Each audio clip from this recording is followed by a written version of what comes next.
Bom dia a todas, a todos. Hoje vamos ler o comentário traduzido em português do Frei Alberto Maggi sobre o famoso episódio das núpcias de Caná, das bodas de Caná, que é considerado o início dos sinais de Jesus. E o comentário do Alberto Maggi diz respeito ao capítulo de João 2, versículo de 1 a 12. Antes de tudo, temos que lembrar que os evangelhos não foram escritos para serem lidos pelo povo. Por quê? Porque o povo, a grande maioria, era analfabeto. Os evangelhos são obras literárias, teológicas e espirituais, obras, portanto, muito complexas, muito densas, ricas em significados, e eram enviados para as comunidades onde o leitor, ou seja, o teólogo daquela comunidade, não apenas os lia aos outros, mas os interpretava. E para interpretá-los, seguia aquelas chaves de leitura, aquelas informações que o próprio evangelista ou autor colocava no texto. E é isso que nós tentamos fazer, para que o trecho de hoje possa florescer. Evangelho de João, capítulo 2, os primeiros 11 versículos, conhecido como as bodas em Caná. Vamos então fazer florescer esse texto e vamos ver o que o evangelista quer nos dizer. Vejamos logo a primeira indicação que o evangelista nos fornece. No terceiro dia, houve um casamento em Caná da Galileia. O terceiro dia, a um judeu daquele tempo, imediatamente recordava o dia da aliança, o dia em que Deus doou, no Monte Sinai, a Moisés a aliança com o seu povo. Portanto, o evangelista quer dizer, atenção, todo esse trecho deve ser interpretado com a chave da aliança com Deus.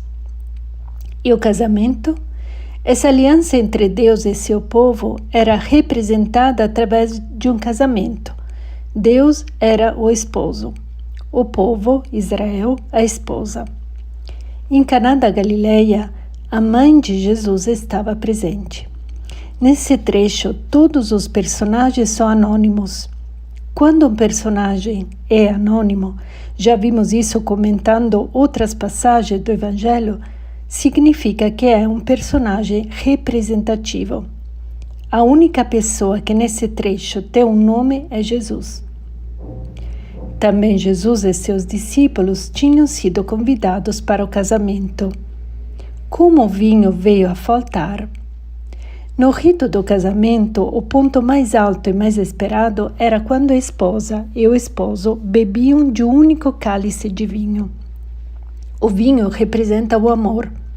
Pois bem, aqui há um casamento onde falta o elemento mais importante. Falta o vinho. A mãe de Jesus lhe disse, eles não têm mais vinho.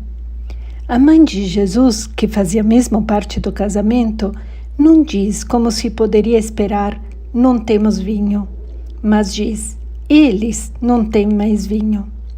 A mãe de Jesus representa aquele Israel fiel que sempre tinha conservado esse amor com Deus. A resposta de Jesus pode parecer estranha, até mesmo mal criada, se pensarmos que são palavras de um filho dirigidas à sua própria mãe. Jesus respondeu-lhe, mulher, por que dizes isto a mim? Minha hora ainda não chegou. Também aqui vamos tentar compreender o que o evangelista quer expressar. Mulher significa esposa, mulher casada. No Evangelho de João, há 3 personagens femininas, às quais Jesus se dirige com este apelido mulher. São imagens, ícones das esposas de Deus. Então, a mãe de Jesus é a esposa fiel do Antigo Testamento. A outra personagem feminina, quem Jesus chamará mulher, isto é, esposa, mulher casada, é a mulher samaritana. Isto é, a imagem de Israel adúltero que o esposo, Deus, reconquista com um amor ainda maior. E terceira, nesse evangelho, a última personagem a quem Jesus vai se dirigir, chamando-a de mulher, será Maria Madalena, que representa a esposa da nova aliança. Portanto, Jesus, recordando a característica da mãe dele como esposa fiel, diz: mulher, por que dizes isto a mim? Ou seja, o que nos importa? Minha hora ainda não chegou. A mãe de Jesus acredita que o Messias anunciará e dará nova vida às antigas instituições. Mas Jesus não veio para colocar vida nova em velhas instituições, mas para formular instituições totalmente novas, que agora vamos ver. É nesse sentido que Jesus diz: nós não nos importamos com isso. Mas sua mãe disse aos que estavam servindo: fazei o que ele vos disser.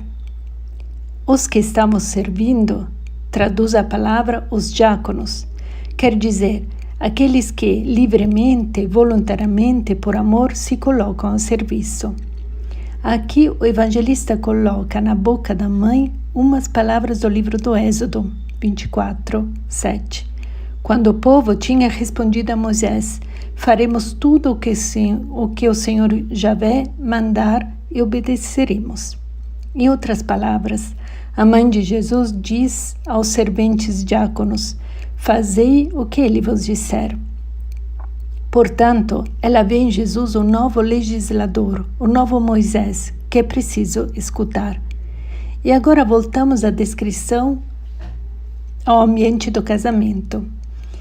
Estavam 6 talhas de pedra, não ânforas de barro, como às vezes os pintores nos mostram nas representações, mas 6 talhas de pedra, grandes e inamovíveis como as tábuas do Decálogo. Para o que eram usadas? Colocadas aí para a purificação que os judeus costumam fazer. Em cada uma delas cabiam mais ou menos 100 litros. Portanto, nesse ambiente familiar, existem essas 6 talhas de pedra que podiam conter 600 litros de água para a purificação. Eis aqui o porquê eles não têm vinho. Uma religião que inculca sentimentos de culpa, de indignidade, que faz o ser humano se sentir sempre impuro, na necessidade contínua de pedir perdão e de se purificar, é uma religião que impede a descoberta e acolhida do amor de Deus. Eis a necessidade de sempre se purificar. E Jesus disse-lhes: enchei as talhas de água. Encheram-no até a boca. Jesus disse: agora tirai e levai ao mestre-sala. Estes banquetes de casamento podiam durar dias, às vezes semanas. Portanto, precisava de um mestre-sala que devia ficar atento e cuidar de tudo, a fim de não faltar nada, sobretudo comida e vinho em particular. Mas esse mestre-sala não se importa com nada. Ele representa os líderes religiosos que não se importam e não se preocupam com o fato de que o povo tenha uma relação deste tipo com Deus. Então, eles levaram. O mestre-sala experimentou a água, que se tinha transformado em vinho. As talhas nunca vão conter o vinho de Jesus, porque a água torna-se vinho quando é tirada das talhas. Ele não sabia de onde vinha, mas os que estavam servindo sabiam, pois eram eles que tinham tirado a água.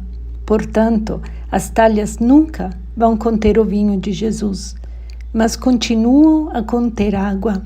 O mestre-sala chamou então o noivo. Mas primeiro, antes de comentar, vamos procurar entender o que significa essa transformação da água em vinho. O que é que muda? É a nova aliança que Jesus nos oferece.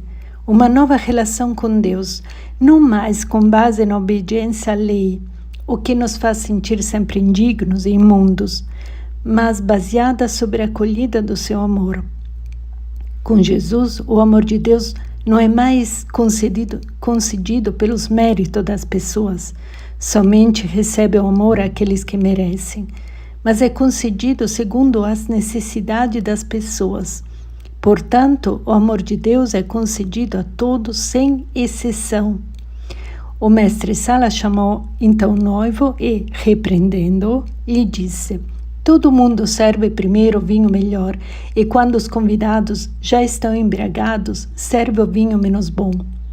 É normal, num almoço que dura vários dias, primeiro se serve vinho bom e depois o vinho menos bom. Mas tu guardaste o vinho melhor até agora. Para as autoridades, o vinho novo pertence ao passado. As autoridades são incapazes de compreender que é belo, justo e o bom estão por vir. Pois bem, como conclusão desse episódio, o evangelista está nos dizendo: cuidado, eu não estou relatando um acontecimento, mas algo muito mais profundo. De fato, o evangelista diz: este foi o início dos sinais de Jesus. Ele o realizou em Caná da Galileia e manifestou a sua glória, e seus discípulos creram nele. Essa é a única vez em que o evangelista escreve que Jesus revelou a sua glória. Ele não diz isso nem quando ressuscitará Lázaro, morto há 4 dias. Aqui o evangelista quer nos alertar. Atenção! Esse episódio não é uma história onde se relata da água transformada em vinho ou de convidados já embriagados, mas nos fala sobre a mudança e a transformação radical da aliança. Não mais necessitamos de nos purificar para receber o amor de Deus. Pelo contrário, é o acolher o amor de Deus que purifica o ser humano.